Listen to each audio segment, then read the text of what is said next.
PowerNote session on Global Outlook on Advancements in AI. It will be presented by Dr. Vijay Raai, core member, the Commonwealth AI Consortium. He's also the chairman of CII Delhi Emerging Technology. Previously, he has been the MD for Savior US INC and president and CEO for PowerCon Solo Energy. He is a member of several key committees of private and public sector and contributes as a mentor, speaker, and chair in national and international forums. Among several Business and People Excellence Awards, he has been conferred the Leader of Eminence Award by Chief Minister of Uttarakhand for his contribution to industry and skill development.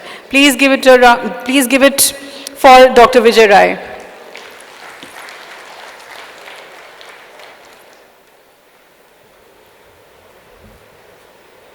Good afternoon, friends. I'm sure you have heard a very powerful talk given by our eminent Dr. Padma Vibhushan. And following him is a tough task because a lot has been said and a lot has been heard from the morning. Before coming here, I thought I will also do a chat GPT and ask a question that so many powerful speakers have spoken before me, and everybody has spoken at great length about what's happening in AI. What should I speak, because my power talk is much later than those power speakers? Do you know what it said? Go with the flow as you climb up the floor. So I have kind of, it didn't say that, but I use my analytics engine to really understand that actually it is going with the flow with all the heartfulness that you have that will make a difference to the world. And AI is just a general purpose technology like electricity. So let me simplify that. And as the AI advancements keep happening around the world, it will be used for building greater applications for larger good for the country and for the global good, and we all have to be responsible. Youngsters and crazy guys in the world who create these technologies sometimes break the rules. It is good to break the rules, but break the rules responsibly. And so purposefulness and responsible AI is one of the biggest drivers of human and economic progress that I have seen, having worked or being associated with governments, government, public, private, and multilateral agencies, and working in 140 countries around the world on some of the issues which really impact the world and need very careful kind of attention from all of us. And India's tryst with this journey started when businesses were having a lot of red tape. The cost of doing business, the way businesses were being run, minus technology, you have seen the growth, what happened those days. And powered by AI, if we are not able to really quadruple the growth or double the growth every year, it is going to be difficult. India's stack or AI stack at the global level is a big discussion point. And I have been asked to speak about global advancements in AI. How do you really in 10 minutes or 15 minutes summarize what is happening? And I'm trying to really go by the flow on the floor without any written script or reference. One of my boss many years back told me, Vijay, the power of context is very important. And the power of context rule the world.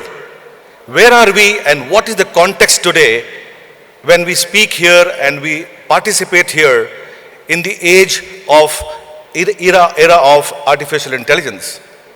Can we discount human beings? Yes, no. Can we discount human beings in this age of artificial intelligence? No. Many of you say no. Many of you are not clear yet. Not clear yet.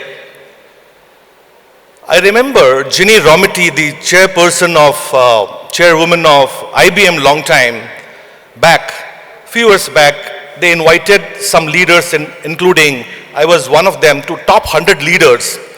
And she wanted to really share to the world how IBM is self-disrupting and self-reinventing itself in the new era a couple of years back. And she said that we are not ready for the future in this default setting. When I'm saying default setting, that means what is there, you keep doing this more of the same. And they were selling software and services and all that.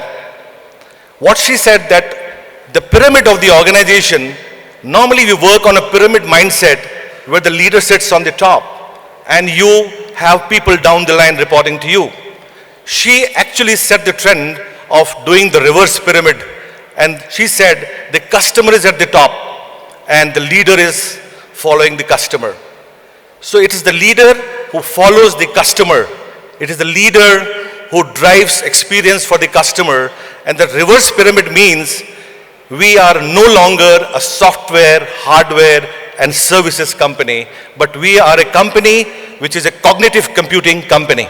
And here we are in the cognitive era where machines are mimicking human brain, and human brain is at risk whether we really get a slave of technology or we really use that for larger good and competitive good for the world. I was listening to the HYSEA president in the morning, and he alluded to certain points which are key concerns for the world, including HYSEA. He was talking about sustainability and climate change. I am one of the goodwill ambassadors of United Nations on climate and sustainability for over 19 years. While working with UN bodies, multilateral bodies around the world, I realize and we learn that the human progress towards and the commitment towards eradicating some of the challenges which we see today arising out of, whether it is arising out of artificial intelligence or arising out of our own undoing, is huge. The cost of undoing is huge. And the progress today for SDGs, I am so disheartened to share with you that we are just 15% of our progress, and 2030 is approaching, and we have all the AI, all the technology, still we are not there. So there has to be a little good balance between AI hype and AI reality. And that reality check has to be done basis the indicators, the global indicators. I'll share with you where are we in the race of technology, innovation and science in the world. Where does India stand? A few days ago, I was interviewed by Voice of America. The Prime Minister of India, Mr. Modi, is going to France, and we have AI Summit, great leaders meeting there, and also he's meeting the President of France. I was asked this question, where is India in the race in the wake of Indo-US and the US and China dominance in the race of technology? And this is a very tricky question. Why should we really react to US or China? My answer to this is that we do not react. We build for larger good. We become responsible for the whole world, because we can't become a Vishwaguru or we can't lead the world if we are not responsible. So that's what is purposeful, responsible, meaningful for the world at large. And that's the reason why in the G20, 11 months of our involvement with G20, we gave to the world Vasudhaiva Kutumbakam. And Vasudhaiva Kutumbakam, lot of leaders around the world were very much opposing why Vasudhaiva Kutumbakam is being actually bombarded to the whole world, and why G20 leaders must accept that as a logo or as a slogan for G20. And believe me, the power of convincing, the power of context, the power of goodness, the power of purpose is so huge that our Prime Minister, Mr. Modi, could easily convince them to talk about inclusive use of technology, sustainable use of technology, scalable use of technology to create large infrastructure, large reforms. And that's why he said this model of management, very few people understand Sabka Saath, Sabka Vikas, Sabka Vishwas, Sabka Prayas. And this is what exactly is the mantra which is needed around the world. And that's what he does, and we do together And we believe in this since many, many years, since our childhood, because we have been born and brought up with that basic human value. If we do not protect those values, we become technology slaves, and that's one reason why I'm going to share with you where are we in the race. I am a senior fellow in Washington. We run Global Innovation Index. We also run the Global Network Readiness Index in 133 countries.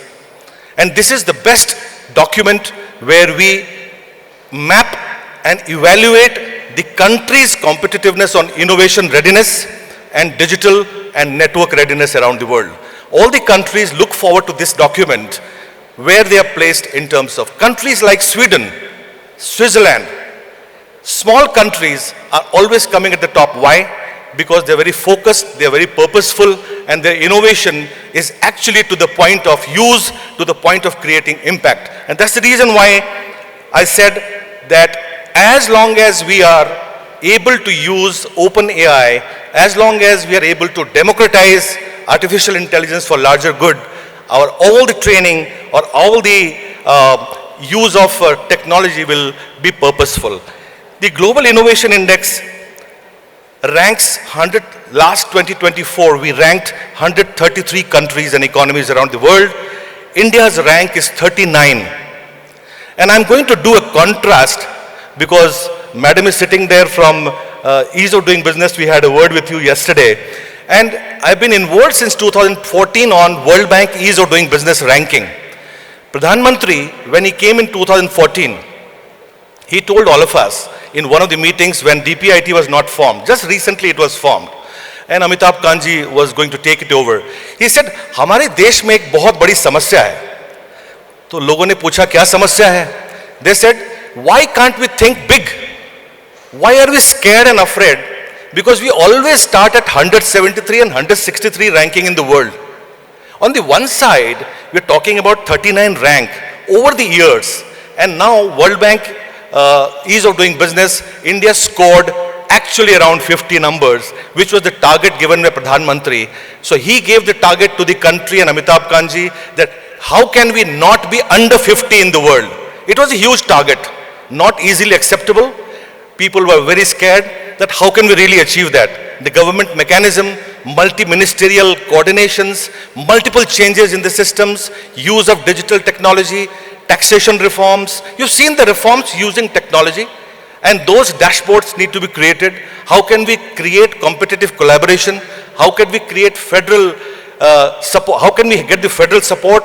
So 39 ranks we have reached, and let me tell you, where are we in terms of the Global Network Readiness Index, the Digital Readiness Index? We also climbed up 11 places since 2023. We are 49 in the world, and we have great amount of one important factor which led to this growth in numbers. Can you guess what is the one most important factor which led to this growth? One big. What is that? AI? UPI. Very good, very good. I think this is one of them. Artificial intelligence, the digital public infrastructure which we created, AI stack of India. And I'm sure Saurabhji is going to talk more on the digital public, so I'll skip a lot of that. One of the important things which also we found is internet traffic, international broadband, international internet traffic. The other is mobile broadband. And one of the best is scientific publications in artificial intelligence from India. The doctor was here to talk, and there we are doing good. And there were 54 more variables on which India was ranked. So as a doctor who spoke recently, I'm thinking more like a doctor, prognostics, diagnostics, and prescription. Prognostics is more symptomatic, and that's why the whole world used to see India as a laggard country. And the data representation was missing, and I am a living evidence. We presented the data well, just not Mumbai, just not Delhi, the digital readiness and the digital prowess of India, the UPIs and all that. And when we presented data to the whole world, the world realized, oh, India is coming, India is there. And just with the right data representation, we moved up many ranks. So our presentation to the world has to be good. Our data, our representation, our reforms all have to reflect the rankings which we do. And that's where we need to focus on. The four pillars, I would say, which will take India to the next level, and there are four key drivers, whether artificial intelligence, whether digital readiness, whether science and technology and innovation. These four pillars, and next year our job is already on. We have already started the work for 2025 for the Global Innovation Index as well as the Global Network Readiness Index. So if you are going to perform in your own areas as a country, as a state, as Telangana, within the state of the rankings of ease of doing business, using technology becoming a great driver. The first is technology, second is people, third is governance, and fourth is impact. Just look at four buckets: technology, people, governance, and impact. And there will be so many other drivers, sub-drivers, which will be also mapped. So this is going to be very important. The HYSEA president in the morning said sustainability and ESG. The world is in a most challenging time today. Most challenging time today because there are twin challenges. The global twin challenges of climate change and global warming. You see the fire in the America and all the countries. You see famines, you see disease, you see cancer. We have all the technology, but our disease identification, disease prevention, care and cure, all these things need bigger attention towards the world because many economies are not actually very healthy. While I'm talking about 39 rank and 49 rank in Global Innovation Index and Global Network Readiness Index, I'm also going to give you a contrasting figure which also needs correction at some point, and that figure is Global Peace Index. Do you know what is India's ranking on the Global Peace Index? 10, 15, 20? Just ChatGPT. We always start at 150, 60. So it is quite 116 or something in the Global Peace Index. Maybe we want to become a Vishwaguru, but if our rankings are actually distorted, if you're not representing ourselves well, with all the dajis having here, heartfulness and meditation, global peace is a bigger driver for economic progress, and technology plays a greater role there. We are in a generative AI era. Global advancements in generative AI are a big force multiplier and a big driver for progress. But can you believe we generate a lot of data as a country? India is the best use case in the world with so much of linguistic diversity, geographical diversity, and that is one of the best use case examples for the entire world. Our data, which we generate today as a country, as a government, because I have been involved with government as a senior scientific advisor to Government of India, and I must tell you that it is in our interest, as all the European Unions and all the other countries are having the national artificial intelligence strategy and a policy which India also has got. India also has got AI for all policy.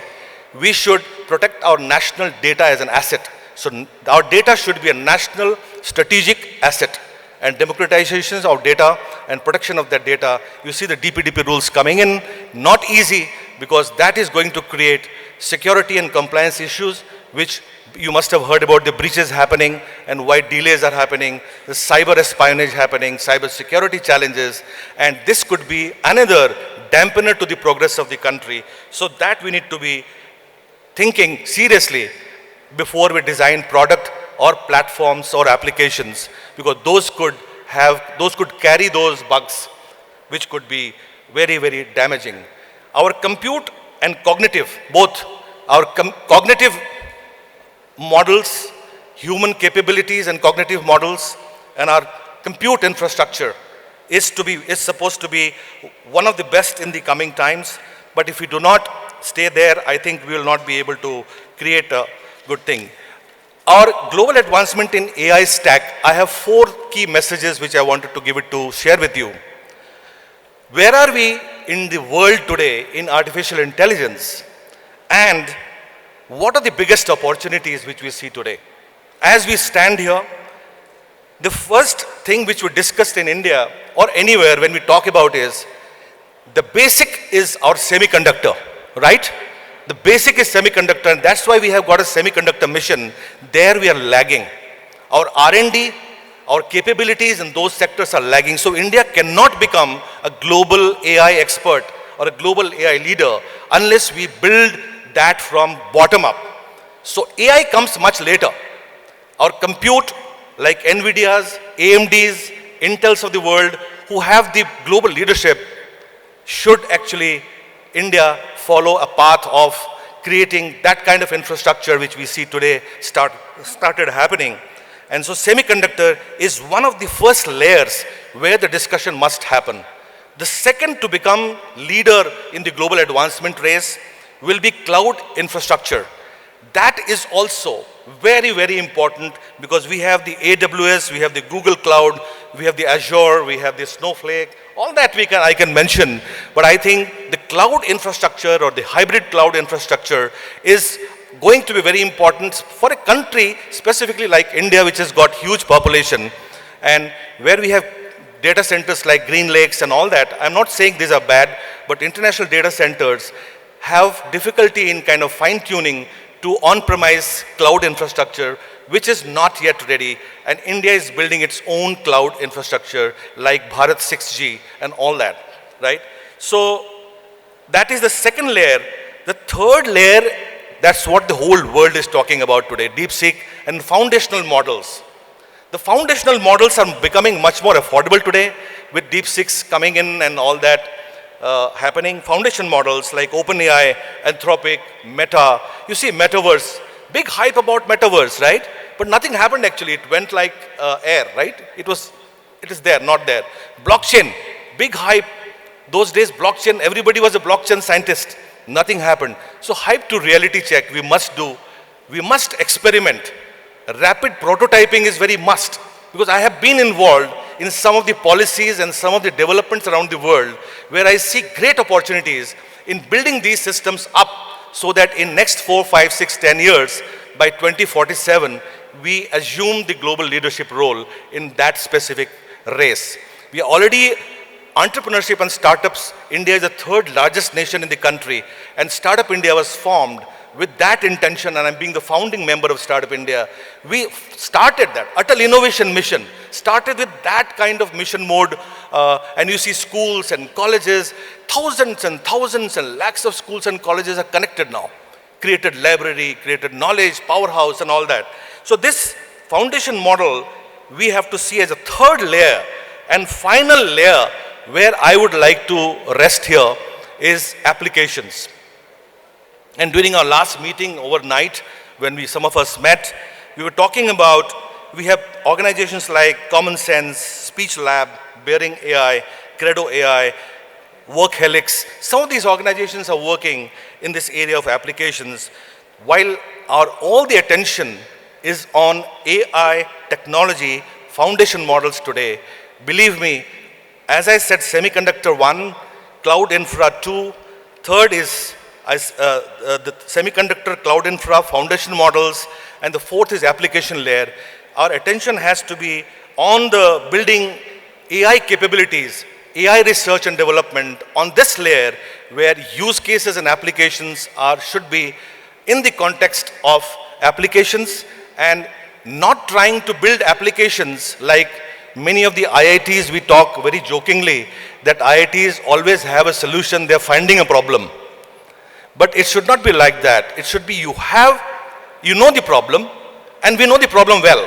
It's half understood. 50% solution is there. But still we have traffic problems, still we have climate problems, still we have waste problems. And that's the reason India has started very greatly in these areas on AI and quantum computing mission, which is again a mission mode project. National Translation Mission, again a mission mode project. Some of them I'm involved in some way. And that's the reason why I'm quoting and sharing these points. And we also have the EV and mobility mission for the country. Huge opportunities on lithium, connected battery systems, ecosystems. Defense and space technology is another where India is already taking, after Chandrayaan, which we landed, at a fraction of cost. You see the Chandrayaan landed the fraction of cost in the world. And now other countries are also asking, how can we develop models like Chandrayaan? So we have startups working with ISROs and all of that. We need to create, like we have a great Telangana as a state. When I come here from New Delhi, I see what a great people you are. So please clap for yourself. You're great people, a great ecosystem, a great feeling, great comfort. And I felt that I should have been born here maybe. So I believe me, that's what I felt yesterday when I was talking to our colleagues. Such a great system, an ecosystem of friends and people. Sometimes networking and not working, there is not much of a difference.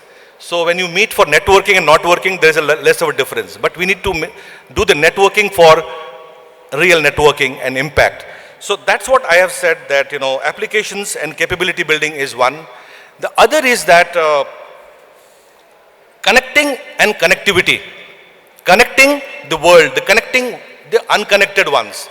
We did Jam Trinity, Jandan Aadhaar Mobile, financial inclusion, empowerment of citizens, empowerment of people, empowerment through education, and collaboration, co-creation models are very important.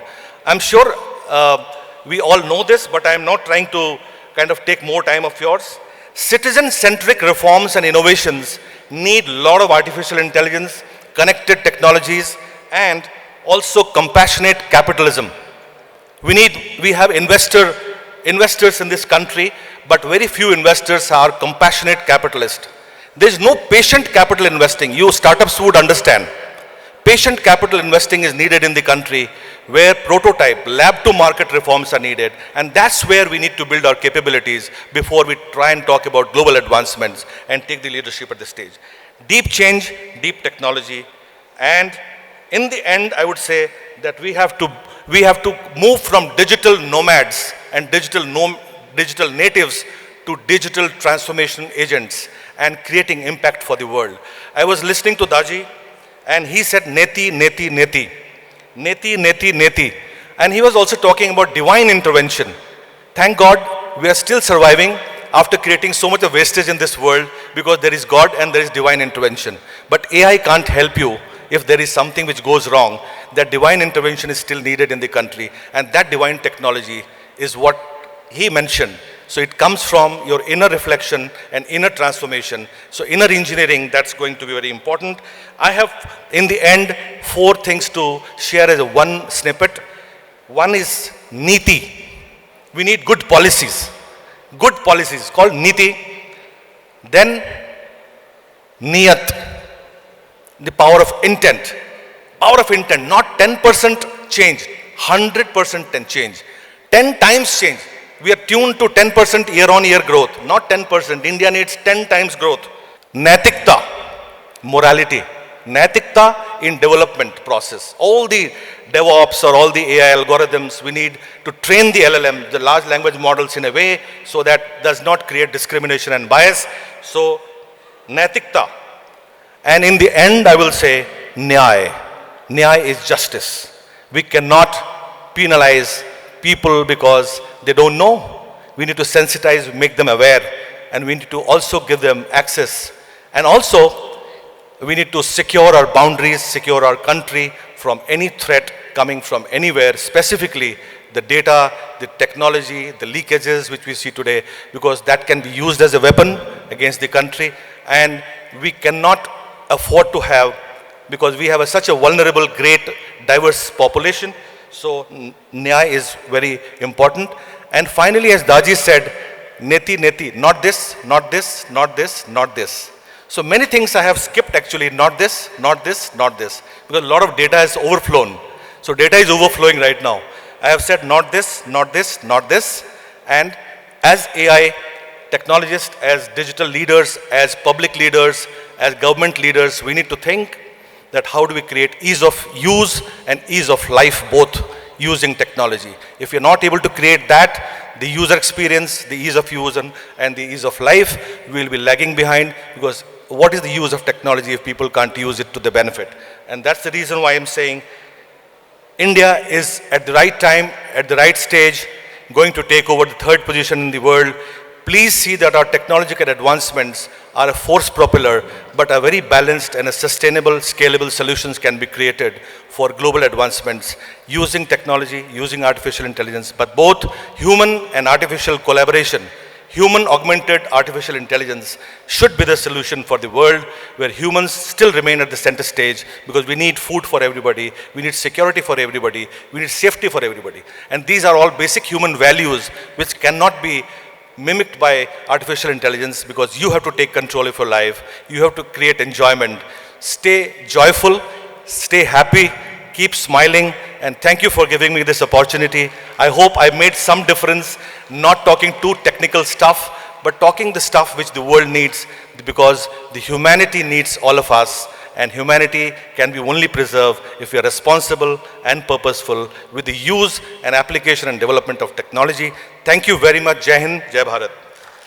Thank you, Dr. Rai.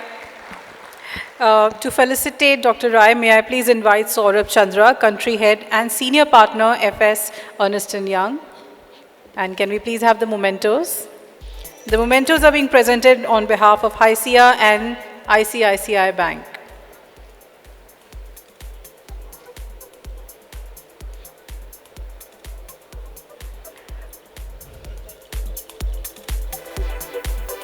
Thank you, Dr. Rai, for the PowerNote.